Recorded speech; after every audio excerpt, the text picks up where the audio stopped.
প্রিয়সুধী, সিরাত শব্দটি একটি আরবি শব্দ যার আমদানি করতে হচ্ছে চালচলন আকাঙ্ক্ষিত জীবন বৃত্তান্ত। অর্থাৎ সিরাতুন নবী সাল্লাল্লাহু আলাইহি ওয়াসাল্লামের অর্থ হলো বিশ্বনবী সাল্লাল্লাহু আলাইহি ওয়াসাল্লামের জীবন কাহিনী, বিশ্বনবী সাল্লাল্লাহু আলাইহি ওয়াসাল্লামের আদর্শ সমাজ গঠনের চিত্র। সম্মানিত উপস্থিতি, আজ থেকে 1000 বছর পূর্বে যখন আরবের নারীর কান্নায় বাতাস হয়েছিল ভার, পৃথিবী হয়ে গেছিল অন্ধকার, শুধু জুলুম আর নির্যাতন নারীর উপর, শুধু জুলুম আর নির্যাতন শক্তির উপর, মানব জাতি কালের মতন যেখানে সেখানে হচ্ছিল মানুষের ছাত্র মানুষকে উপহার দেবে যে আদর্শ সমাজ তাদেরকে।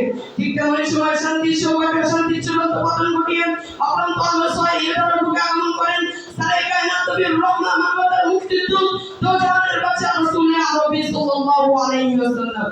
তার আগমনের সঙ্গে সঙ্গে ভারতের সঙ্গে হয়ে গেল, অন্ধকারকে আলোয় পরিণত হয়ে গেল, তীব্রতা নম্রতায় পরিণত হয়ে গেল। যাই হোক, ইতিহাসের পাতা উল্টালে দেখা যায় হাঁটি হাঁটি পা পা করে যখন শৈশব কৈশোর পেরিয়ে নবযৌবনে পদার্পণ করলেন, তখন সমাজের চতুর্দিকে চোখ মেলে দেখলেন লুটপাট রক্তপাত বেড়েছে, জুলুম নির্যাতন এ সমস্ত অসংখ্য খারাপ কাজ মানব জাতিকে পশুতে পরিণত করে দিয়েছে।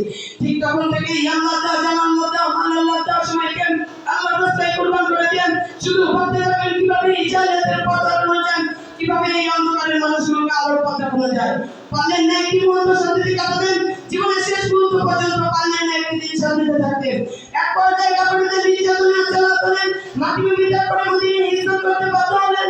মদিনায় হিজরত করার পরেও চিৎকার করে বলতে থাকলেন, ইয়া আইয়ুহান নাস কুলু লা ইলাহা ইল্লাল্লাহ তুফলিহুন। যার ফলে সেই জান্নাতের মানুষগুলো ইসলামের দিকে আকর্ষণ হতে থাকলো।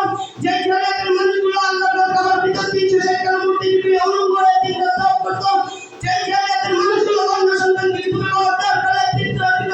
এটা সমাজে তাদের মতন খারাপ মানুষ আর কোনোদিন আসবে না, কোনোদিন আসেনি। তবে কেন সূরা বাইনাতের 8 নম্বরে রাদিয়াল্লাহু আনহু বলেন, আল্লাহ তাআলা তাদের উপর সন্তুষ্ট, তারা আল্লাহর উপর সন্তুষ্ট, তাদের মতন ভালো মানুষ আর কোনোদিন আসবে না, কোনোদিন আসেনি। কি বলেন ঠিক কিনা? এই আদর্শ সমাজের নিয়ম গঠন অনুযায়ী যে নবী চাইলে হুদ পাঁচ শূন্যে পরিণত হয়েছিল, সেই নবী ক্ষুধা তাড়ানো সহ্য করেছেন। যে নবীকে মশার মাসকুশারণ ছিল, সেই নবীর গা থেকে রক্ত ঝরাতে হয়েছে। এই হলো আমার আদর্শ নবীর আদর্শ সমাজ গঠনের চিত্র। বর্তমান সমাজের দিকে লক্ষ্য করলে দেখেন বর্তমান সমাজ পূর্বে চাইলে তো হারমানেন, কারণ পূর্বে চাইলে ছিল মূর্খতার নামে, বর্তমান চাইলে ছিল উন্নতির নামে, বিচিত্রের নামে, মডার্ন যুগের নামে। শুধু কি তাই ফ্যাশনের দিক থেকে করা হয় উন্নতির নামে, কোরআন হাদিসকে বাধ্য হয় ডিজিটালের নামে, নারীদেরকে রাস্তায় নামানো হয় অধিকারের নামে, মেয়েদেরকে অঙ্গ করা হয় ফ্যাশনের নামে। লক্ষ্য করুন বিচার ব্যবস্থার দিকে, এই বিচারের নামে শত শত আলেমুলামা উন্নতি জীবন কাটাচ্ছেন। আবার এই বিচারের নামে হাজার হাজার সন্ত্রাস মুক্তি পেয়েছেন। আবার এই বিচারের নামে হাজার হাজার মানুষের গুণে জেলে বসে নতুন জামার মতন জীবন কাটাচ্ছেন। আমি তো বলি বর্তমান মানুষের ভিতর মানবতার ছিটাটাও নেই। যদি থাকতোই তাহলে আলেমুলামাকে কারোর মধ্যে জীবন কাটাতে হতো না, কুলাবাসী সন্ত্রাস ঘোরাফেরা করতে পারতো না, মসজিদ বের মন্দির করতে পারতো না। প্রিয় উপস্থিতি, আমরা যদি সবুজ বাংলার সোনার বাংলায় পরিণত করতে চাই, মানুষের ভিতর মানবতাকে আবার ফিরিয়ে আনতে চাই, তাহলে আজ থেকে দৃঢ় প্রতিজ্ঞা নেবেন আল্লাহর কবিরের নবীর আদর্শকে বাস্তবায়ন করার জন্য। যদি রক্ত দিতে হয় তাহলে রক্ত দিতে প্রস্তুত, যদি জীবন দিতে হয় তাহলে জীবন দিতে প্রস্তুত, যদি সংগ্রাম করতে হয় তাহলে সংগ্রাম করতে প্রস্তুত, যদি ত্যাগ করতে হয় তাহলে ত্যাগ করতে প্রস্তুত।